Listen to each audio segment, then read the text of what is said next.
Changamoto yangu sasa, Mheshimiwa Waziri, naomba sasa utulie vizuri dada yangu, nisikilize. Ninaleta hoja ya wananchi wangu wema wa Chato Kusini. Mheshimiwa Rais Daktari Samia alipokuja Chato, mimi mbunge wao nikiwa naomba kula na yeye akiomba kula, mimi mtoto wa wananchi wangu wa Bwanga, wa Buziku kule Nyerutefe, kule Ipembela Ng'ombe, Mchangani, kule Matabe wana changamoto ya maeneo ya kufugia na kulima. Mheshimiwa Rais aliposimama alinijibu vizuri na wananchi wangu wakawa na imani na mimi. Ndio maana wakanipa kula. Akasema baada ya kuteua tu baraza la mawaziri atatuma ile ya mawaziri 8 waje wapitie hii mipaka ili wahakikishe hii migogoro yote ya wakulima na wafugaji, ninakuhakikishia mbunge, haitakuwepo tena. Sasa nimesubiria zile siku 100 kwamba hao mawaziri labda hawajakumbuka au wamesahau. Sasa nashindwa kujua mmesahau mawaziri kwamba rais alisema baada ya kuwateua tu muje ili muainishe mipaka vizuri, muwape watu wangu wa kule Nyakayondo waliobanana zaidi ya wakazi 200,000 hawana mahali pa kulima. Mmesahau kuja kuokoa tatizo hili la wananchi wangu. Mimi nilikuwa nawakumbusha tu, lakini inaniumiza moyo kuwa nina watu hawana mahali pa kulima, lakini Mungu amewapa eneo zuri kule. Naomba ndugu zangu, lakini jambo lingine Mheshimiwa Mwenyekiti, tuliomba eneo la Matabe hekta zaidi ya 2860. Watu wa shamba na watu wa TFS wameshalizia kutupa hili eneo.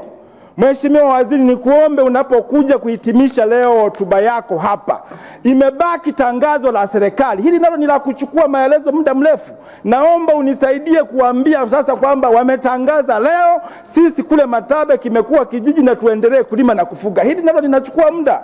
Kama hawa watu wa shamba wameshakubali, nikuombe sana Mheshimiwa dada yangu na kupigia magoti, naomba leo hili ukija hapa uwaambie wananchi wangu wa Matabe ili mioyo yao ipone. Sasa la mwisho Mheshimiwa Mwenyekiti, kwa sababu ya muda nadhani naweza likawa la mwisho. Mimi kwa kweli, waheshimiwa wabunge, sina changamoto na watu wa utalii. Neno linaloitwa utalii sina changamoto nalo. Ombi langu wapunguze safari za kwenda nje kutangaza. Wanatumia fedha za serikali hovyo. Utangazaji huu si umeshakuwa ni wa kwenye mtandao. 22, 23 walichukua bilioni 8 za serikali, wote wameenda nazo safari tu. 23, 24, 25 wamechukua bilioni 15, zote wanasafiri tu. Kweli waheshimiwa wabunge, tutakuwa tunapitisha hela za watu kusafiri? Watangaze kidijitali, dunia imebadilika, dunia iko kwenye kiganja. Bodi ya utalii, kama hakuna watu wenye uwezo, mimi mtoto wa mama ntilie nipo. Taarifa. Asante sana Mheshimiwa Mwenyekiti, nilitaka tu kumpa taarifa mchangiaji kwamba ili upate hela unahitaji kuitumia hela. Kidijitali tuna uwezo wa kutangaza, lakini hatuna uwezo pia. Wenzetu wa mataifa mengine wanakwenda huko na wanafanya makongamano makubwa. Kwa hiyo tuendelee kuamini kwamba CAG yupo na kama kuna ubadhirifu wote basi atauona. Mheshimiwa, unaipokea taarifa hiyo Mheshimiwa Asia? Naipokea kwa mikono miwili. Huyu ni mneki na mimi ni mtu mdogo sana kwake. Mheshimiwa Mwenyekiti, hoja yangu ni kupunguza gharama za safari. Nimepokea taarifa yake, nadhani ujumbe umefika. Mheshimiwa Mwenyekiti, nataka nieleze la mwisho. Mimi kwenye utalii sina shida. Shida yangu sasa kwenye serikali ni kwenye maliasili.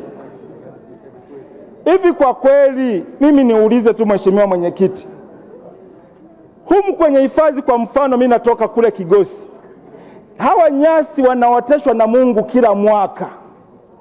Mungu anawaletea maji, wanatunzwa mpaka wanakauka.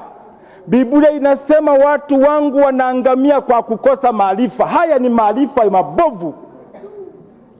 Hatuwezi tu Mungu akaotesha nyasi, tukazuia ng'ombe hawa wa watoto wa maskini kwenda kuchunga wale ng'ombe wabichi wakanenepa, tukawasubiri tena Mungu akawaambia kaukeni nyasi. Haya ni matumizi kweli? Mpaka Mungu nadhani huwa anatushangaa.